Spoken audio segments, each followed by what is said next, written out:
wayitekerejeho wari wayitekerejeho umwanya muremure kuko na ngoma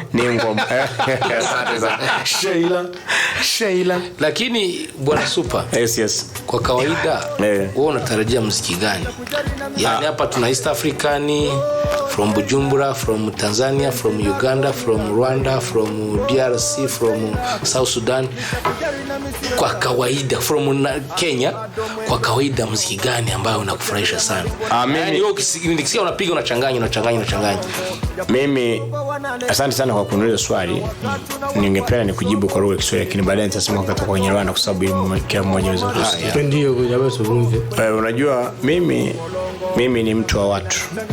Na mimi napenda sana kuchanganya ngoma zinazochezeka, muziki wa kuchezeka, kudunda sana, lakini pia wenye mahadhi ya Afrika, Afrobeat na dance. Kuna dance lakini vile vile kuna Africanism.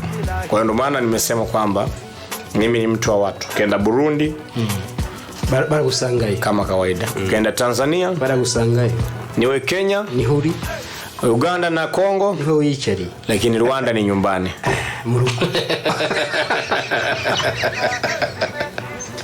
Yani hapo bodi ukiingia unagongesha lakini Rwanda ni nyumbani.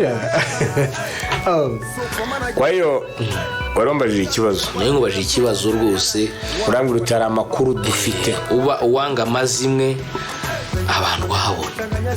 Hari amakuru dufite ariko noneho muri iyi minsi turamenye se muri iyi minsi turi hano abantu bose kuracya ahantu turegeranye inka dukwe uza makuru biracyari ya magambo umugenera hari indege abantu batangira booking amatiketi y'indege gutaha ubukwe fana abantu kuko ibintu byabaga birakomeye ntabwo ari ama invitation ntiwayishobora. Donc ushaka gukora ubukwe niba super manager n'ubukwe bugomba kuba super marriage niba super marriage kuko ntabwo dushobora n'ubwo Rwanda bavuga ngo barandika ama invitation amacapiro yakama n'impapuro zigashira n'ubukora soft nizakora niyo mpamvu tugomba kubitega bikaba kare akabayiti beza tugashaka ama soft abantu bose bakaza bisanga utari harya ntabwo azahagera kuko ibintu zawe ntibyoroshe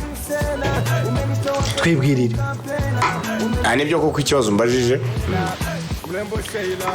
ubukwe ndabuteganya kandi ubukwe bugomba kuba kuko imyaka ibigiye cyangwa se umuntu abonye byinshi ariko mu muco w'Abanyafrika so Abanyarwanda gusa umuntu ufite urugo agira uko afatwa.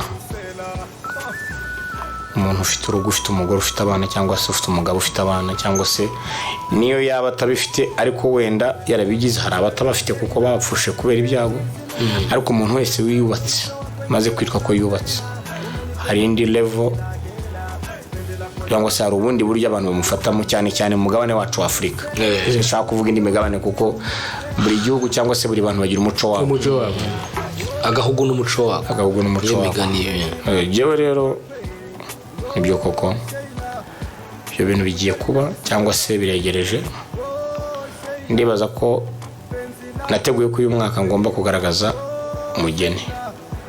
Umwaka utaha umugeni noneho akinjira mu rugo akaba Madame Super. Ubu rero ikibazo mumbajije nabakibasubiza mbabwira ngo ntabwo ari ibihuha, ayo makuru ni ukuri. Makuru ni ukuri. Abafana banjye cyangwa se abantu bari hirya no hino ari namwe muri Minembwe muri Kongo, ari n'abari muri Amerika, ari n'abari Canada, ari n'Abanyarwanda bari hano mu Rwanda, ari abafana bari Uganda, Tanzania baranyandikira cyane bambaza kuri icyo kibazo. Ariko icyo nababwira ngo kamuka wakura cyakura na Karibia kupakuriwa. Mucere mwiteguye ko kwisahana ibiryo bigiye kugaburirwa kuko tayari bijya gushya birashyuha. Ubu rero mbese birashyushye basigaye gushya konyine boy. Urakoze cyane. Nicyo rero abari mu rujijo ubwo birarangiye. Ndibaza ko iminsi bamyisha igahimwa n'umwe. iminsi rero ya supermanager yo kuba umuseribateri cyangwa se yo gutungwa n'ibyo abonye. ubundi baseribateri bavuga ko ari abantu batungwa n'ibyo babonye, capati, ibishyimbo, ibiki. kurara bageze nta bafite charge na telefone ye n'ibiki, arara aho ngaho. Ariko rero ubwo kuri supermanager bivuze ko ibyo bintu bitagishobotse, birimo birajya ku iherezo, birimo birajya kurangira cyangwa se bigiye gushira. Niyo mpamvu nariteguye. Urumva supermanager ntabwo ari ugushaka umuntu ari we wese usanzwe. Urumva igeze na supermanager ni brand. Supermanager is a brand bro. Just uvuza ako kantu mpita mperaho nibaza se kuki mu Rwanda hari abastar benshi kuri izi new generation n'izambere, ariko ubwa mbere twumvishe nani radio na televiziyo by'umustar. Sike kwanza wewe ni ihe technique yo barabaye ku buryo kugeraho wewe ugira televiziyo na radio ahupa ni ahupa akiraho kuko natwe turabandi basitari bayifite. ntabwo twabiboneye hano. Twavuye mu Minembwe tuyikurikirana 5 kuri 5 tukava mu Rwanda tukiraho jina nizuko ndimbati nizuko ari nk'umunara nk'iki cyante ni cyarezo. Nizuko umunsi wa mbere nzatibuka u Rwanda nzabona ndimbati. Prova ariko tukabaza wacu ikute ndimbati adafite radio na televiziyo abandi yaba bose ni gute super iwe yakoresheje iki kugira ngo yakoresheje bikadutangaza. None wowe tubwira ubwenge wowe wakoresheje, niwe mustar wa mbere utunze radio na televiziyo mu Rwanda. Ibintu bikomeye yoroshe, bisabye ubwenge, bisabye ingufu, bisabye icyo nabasubiza. Hari icyo bita ngo ni self awareness, kumenya icyo ushaka, kwimenya. Ibyo byose nabikoresheje kuko njyewe mu buzima bwanjye bwose nzi icyo nshaka, kandi icyo nshaka ngomba kwira ni ibintu bibiri. Icya mbere ni ukutazapfa nta icyubahiro cyanjye na rimwe. Igihe cyose nzaba ndi ku isi nzanazikanwa icyubahiro. Ibyo mubyumve. Erega dutangiye no kwibonera kuri mariage. Cyo ni icya mbere kubera ko nabiharaniye, ntabwo byizanye. Icya kabiri, icyo cyubahiro nzagihabwa nuko hari icyo mariya abantu. Ngomba kugira icyo marira abantu, societe nyarwanda, societe nyafrika. None anga ntabwo abantu bibuka Mandela kubera ko Mandela yari afite konti nyinshi zirimo amafaranga, cyangwa se kuko Mandela yashatse abagore babiri. Abantu bibuka Nelson Mandela kubera icyo yabamariye. No kuvuga ngo yapfanye icyubahiro bitewe n'ibikorwa yabakoreye. Supermanager none aha niyo nzagenda igihe cyose Imana ko ndabizi ko of course ndagate kateretswe n'Imana kandi agomba kuzavaho. Kandi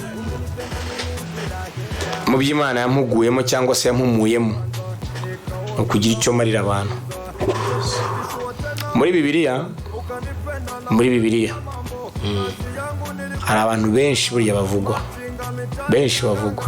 ariko nta muntu uvugwa cyane nka Yesu, ugarukwaho cyane nka Yesu, kuko afite ibikorwa yamariye abantu cyane birenze iby'abandi. Yahumuye impumyi, yatumye ibimuga bigenda, yakoze ibitangaza, yahinduye amazi duvaye, yazuye abapfuye hejuru y'inyanja. Ibyo bikorwa nibyo bituma uwo muntu yitwa Yesu igitangaza, Jesus. Njyewe rero sinavuga ngo nzageza ha Yesu, kuko we Yesu yari Imana yigize umuntu, ariko Yesu ntiyari umuntu wigize Imana, ahubwo Yesu yari Imana yigize umuntu. Akora ibitangaza abicishije mu mwana we Yesu nyine. Ariko aranavuga ngo ubushobozi mfite bwanjye nimugira kwizera nzabaha. Ndetse yaravuze ngo muzarenza kubyo nakoze. je ngarukirija ariko mwebwe nimwizera muzarusha uzashomoroza umunyamurenge mu bindi apana muri Bibiliya uko gabage muri Bibiliya yoga nisukana kwiki ahita gukuba kabiri gatatu ariko nanjye urumva ko ndi tayari ushobora wewe uhagarikira mu gitaramo oya yakwigisha nijoro ariko ndiho kwigisha nijoro ndiho kwigisha kumukutano ndiho kwigisha kumukutano uzi kumukutano mukutano ni ukuvuga giterane cyangwa se mu kiganiro mbwirwaruhame umuntu ucanga ziriya ngoma agira gutya ntabwo yakwisha guterane abatelefona mukomeze muhamagare reka nsome message nabone message zaje kuri izo nomero mureba kuri ekra mushobora kuganira na super manager mukanasaba n'indirimbo mukanagira n'icyo mumbaza mukanasuhuza n'abantu bacu ahangangiye kujya numira abantu batumire abasitari benshi twatangiye ubundi super ubundi iyi nani iyi radio yawe na television ubyitegereje neza it's East African yashua kubera iki not only in East Africa but particularly let's talk about East Africa because it's the region where we are exactly kubera ko super nimba ufite abashabiki Nairobi Bujumbura Kampala Kinshasa wenda tuwe ni kure wenda za Bukavu Goma Kinshasa barari matonga hari abajya bakunda kumumagara quartier Mateo barakunda kumumagara urumva Dar es Salaam nuko Juba urumva rero abo bashabiki bose hari abastari benshi bifuza ngo ushatse wayigira nka uzi cyo bita unité centrale center unit okay yingira shobora kuba unité centrale y'abastari ba East Africa turajya gutaramira kuri unité centrale yacu ahuba niyo mpamvu dufite ikiganiro kizongo ni table talk table talk meza y'uruganiriro agatorero mu Kinyamulenge bakitanga na agatorero ngewe ikintu cyanejeje umunsi ni kimwe one naganiriye n'abantu bavuye kure ariko bafite urukundo banatweretse kuri televiziyo yacu kunzwe kandi igera kure ikirenze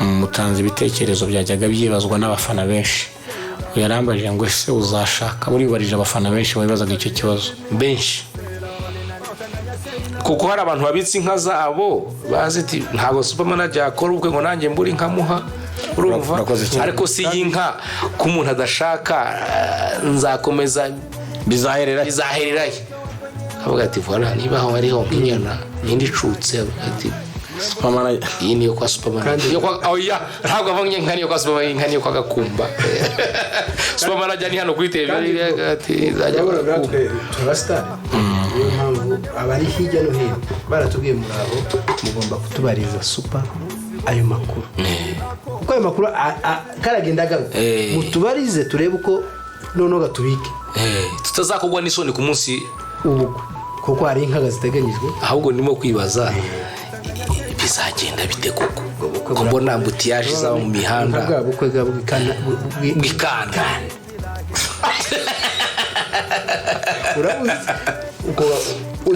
arabizi ntabwo bwanyobera azi ko Yesu yagiye gushaka barinze kwitabaza Yesu ibintu byacika kuko ndambona amabarabara amwe azafunga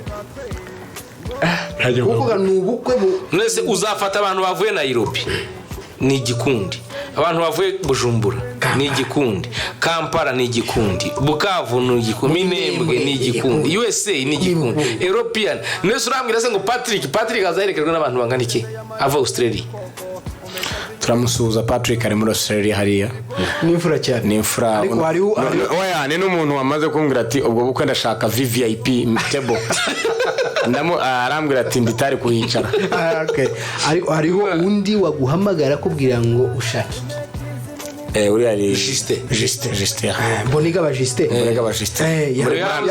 yavuze ati muri Amerika weza no umukobwa gusa no umukobwa muzane ibintu mbaza Boniga ba Juste ndamusuhuza ari Amerika aba muhe Houston muri Houston ndamusuhuza cyane yampamagaye koko yambajije ati hari amakuru mfite nabonye akavideo gacicikana turi kumwe n'umukobwa ati nuri uzashaka koko nanjye namubwiye ngo uko niko kuri by the way u Rwanda ruzatanga konji nimwari mubizi kuboko Oya, ariko uretse ntabwo avuze ibintu mu rwenya kuko hazaza uruno Rwanda ruzatahamo abashitsi benshi. Urumva n'akazi kazako amamodoka yose azaparika mu mago kuko imihanda myinshi abantu bazagenda n'amaguru. Wabuze kuza bakonje igihugu yani konji hari ubukwe konji inama minisitiri ishobora no guterana.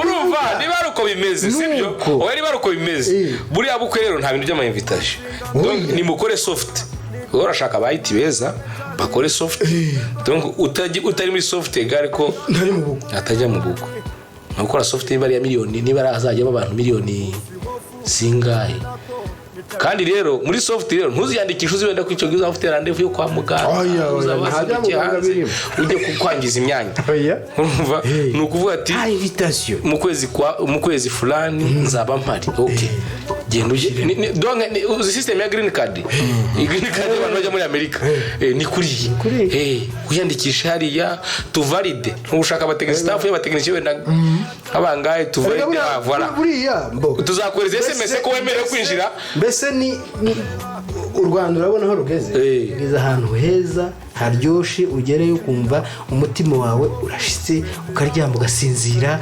ukanywa kumva birise ugakanje ukumva uramize. Hari umutipe wabwiye ngo ntaramenya gutandukanya u Rwanda mu Rwanda ngo ntaramenya gutandukanya ku manywa na ninjoro. Okay, ariko ugiye gukora ubukwe bwa mbere mu Rwanda kuri biri banga nimwe wagana ubukwe nka buriya bundi bwose bagiye utaha bisubiremo ibyo kuko abafana bangeraga nibo ubwira abantu u Rwanda aho rugeze nje nageze mu Rwanda mu Rwanda harubatse mu Rwanda indege zigenda ijoro n'amanywa imodoka zo imodoka ganu abamaguru nuko hari umutekano urarye nukuvuga ngo igisigaye gusa no guhinga ninjoro no kuja mu ijoro urumva ariko donc ikintu gusa kidakora mu Rwanda no guhinga ninjoro no gushingura ninjoro ibintu byose birakuga 24/24 hari amahoro haratuje ni heza pe none ushira mu bukwe bwa mbere rero ariko noneho wewe ugiye gukora ubukwe bwa mbere mu gihugu ibyo bavuze ubukonji ubwo rero bashobora kwitanga inama ishobora gutera ya ministeri yego akavuga ati inama bati turabyifatamo gute kugakumba yabizanye polisi igomba guterana inama ya polisi traffic okay kavuga ngo ni yeme handa izakoreshwa ku bukwe bwa supermanager ibyo biraba kuko butahwa n'abantu kuko ega polisi y'u Rwanda ishobora kwemera akajagari kandi abantu babaye benshi akajagari mu Rwanda ntibibaho mu Rwanda kuva ngezeyo ngizemwo iyinga kurumva ndagere yinga urarizi icyumweru mazi yinga hano i Rwanda sindabona akajagari sindabona n'umuntu urira kwibarabara sindabona n'igishiko cy'igisheke cyangwa umuneke sindabona agakopo k'amazi twega agakopo k'amazi kaza gakora akazi uzamuka oya uzigijagaje uzikina uri igihugu gifite amahoro kiba kiryoshe uziko ururuka muri Nyungwe ugahagarara n'ifumbire ku muhanda mwana ifumbire nakantu kameze akanyamaswa kameze cyane mbere nk'akabwa kagira amatwi maremare uhita uhagarara rwose kandi ugafata ugahita tukotsa vuba ntugafashe no kwitsa ikiro cy'umunyu urumva baba niyo nkubwiye ugiye gukora ubukwe bwa mbere mu Rwanda bavuge ngo ni iyi mihanda ikoreshwa kugira abagere hariya barakatira hariya abantu bagiye guterana usange ibintu bizaba birapanze kuko nturi umuntu woroshe. Amen. You are super. Nturi umuntu woroshe.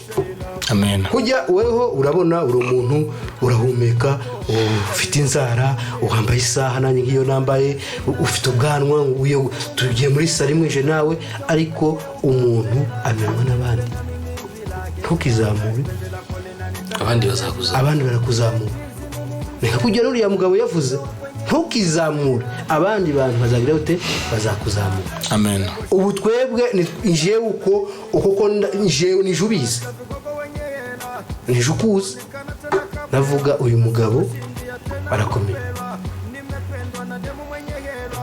ubundi buriya nk'ibyo boss yaravuze miliyoni 13 nizo zituye igihugu cy'u Rwanda zirenga ziremera zikavuga ati it's our super sibyo ubundi twe bacu bavuga ngo ni icumu ry'umuhungu kandi uri rushorezwa amabuye ntawagukoza inkono ni icumu aterera ni kure wowe uri kure aterera kure none adahindukira nahindukira niruka iyo uhindukiye ucya buke ahita yiruka je mpita niruka niyo bavuga ngo rushorezwa amabuye ingono ushaka kubita yahindukira namukubita n'indi ayibuye tera nahindukira wiruka ushobora guhindura ko power irarenze ashobora guhindukira kubita ihembe kandi buriya rushorezwa amabuye ubushobozi bwose buva hehe ku Mana that's a good statement by the way niba Imana yarabuguhaye ngewe ikintu navuga muri ibyo byose murakoze kumbwira amagambo meza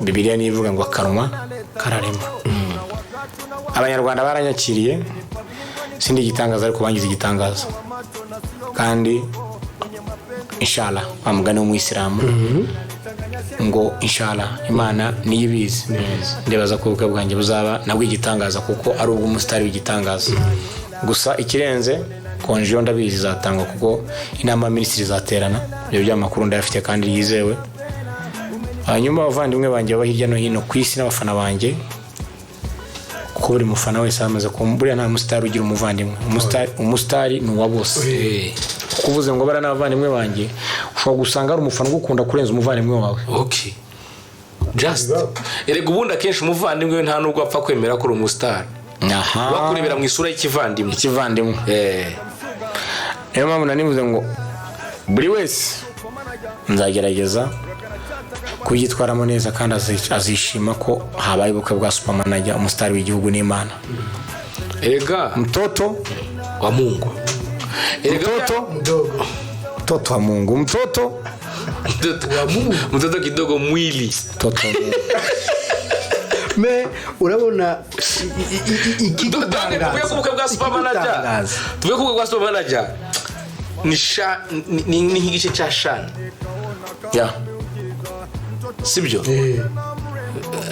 ntago ari competition ngo harabaza bari guhangana ariko ubwitabire ni nka shani hari 2000 kombe bujya mu Rwanda bya 2018 dufate ko bukwe ni nka shani rero mugiye muri shani hari ibintu uvuga ati abavanga baraherera abava baraherera hanga just n'imihanda igomba kuba ari uko imeze ahubwo nkibaza uzabakirira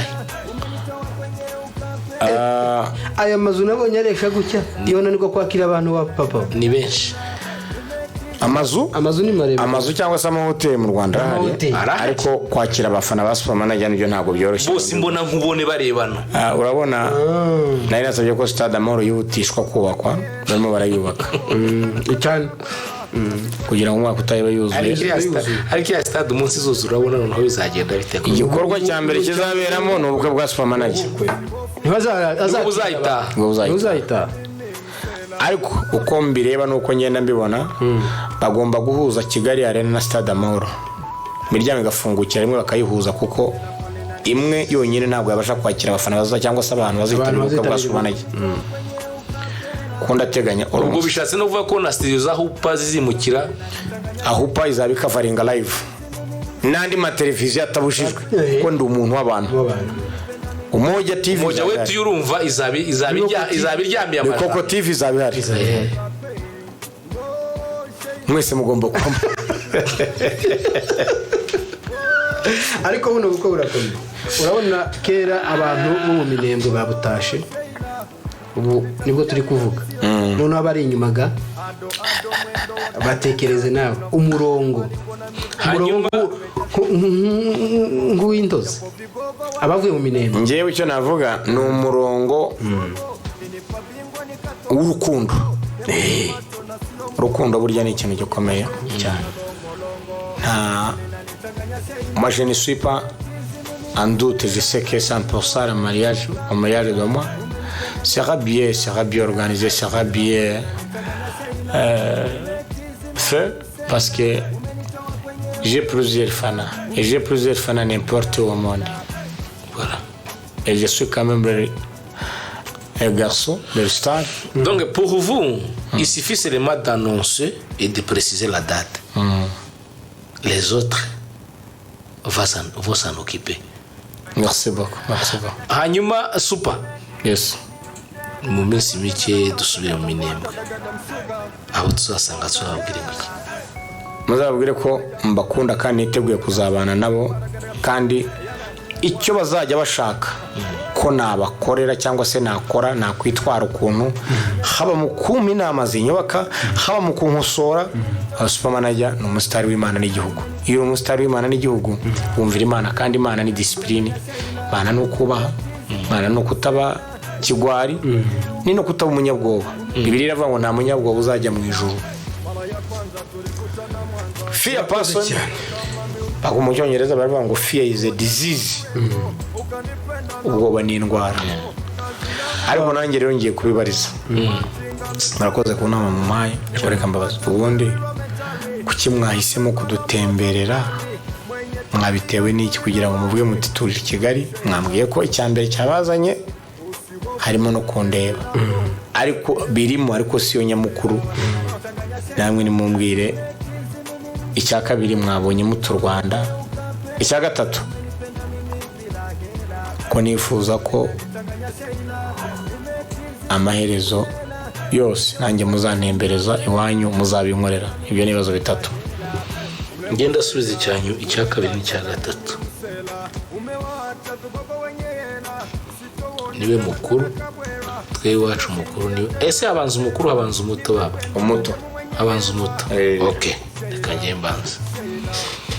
Icya mbere araza kugisubiza kuko mission cyangwa se urugenzi umukuru niwe ubuzi ikibajyanye. Waruvuze icya kabiri mwabonye mu Rwanda. U Rwanda, Abanyarwanda bafite umuco mwiza pe. Umuco Abanyarwanda bafite ni nk'uwi wacu.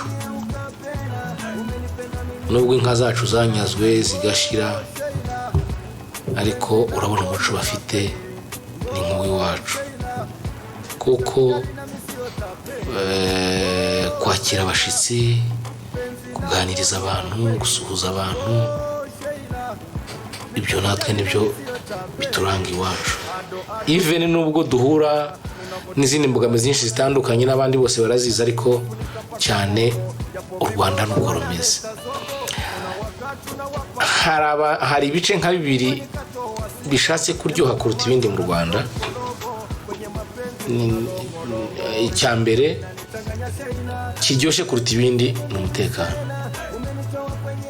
Nibijya nababwiye mu Rwanda usibye gushingura no guhinga, ibyo bintu mbona wenda batashobora gukora nijoro, ariko ibindi byose alimentation arakora, imodoka ziragenda. Ritiko saa 9 ngo ibahagurutse igiye Icangugu. No kuvuga ngo umutekano mu Rwanda umeze neza pe, uraryoshe. Isaha byukiye ose n'urubanza ugize mu Rwanda rwose uragenda yebana. Kandi buriya hari inzego z'umutekano usanga zita ku bantu pe, usanga ziheza abantu agaciro. Icyo nicyo kintu cyanejeje mu Rwanda. Ikindi ni service zihuta, nka mu modokari kubita agakadi kawe ukabura imodoka ruragiye, ujya kwishura umuntu ukanda telefone papa birarangiye, service ugasanga zirihuta. Hanyuma icya gatatu warumbajije ngo ese twiteguye natwe ku nanjye muzantembereza iwanyu. Gutembereza iwaje nanjye nkuko ikindi ikintu nabonye gusa mu Rwanda gusa kigoye yabani ibiryo muragura. Ariko twe nuzi wacu twe tuzakwakira ibiryo ntuzagura kabisa. Umuntu yaducunga n'umukobwa yaducumbiye umutsima atubwira ngo tumwishyure. So tumwishyure nicyo kintu uzajyana cyagucanze. Ikindi kandi mu Rwanda muha abantu ibyo kurya, ariko ntimuzana amata yo gusomera umutsima.